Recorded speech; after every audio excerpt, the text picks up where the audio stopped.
नमस्कार मित्रों, नमस्कार। आप सबको मेरा नमस्कार।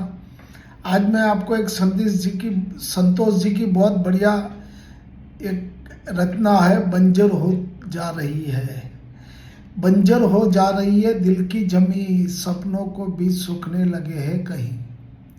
बारिश की बूंदें भी गुम हो गई, बारिश की बूंदें भी गुम हो गई, आशा के बादल थम से गए हैं वहीं।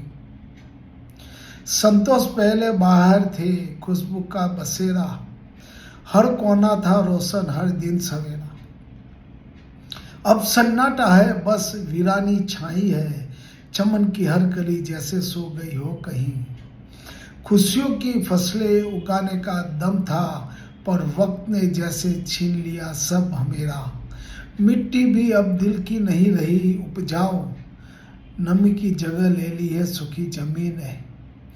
चाहत थी कि कोई आए हरियाली लाए, चाहत थी कि कोई आए हरियाली लाए, दिल की इस बंजर जमी हो फिर से सजाए।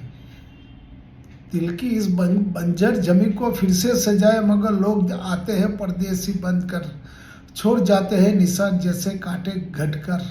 शायद किसी दिन फिर मौसम बदलेगा, खुशबू का कोई झोंका दिल तक पहुंचेगा। फिर से खिलेगी उम्मीदों की कली, फिर से महके उठेंगे बंजर ये जमीन। Thank you, thank you, thank you.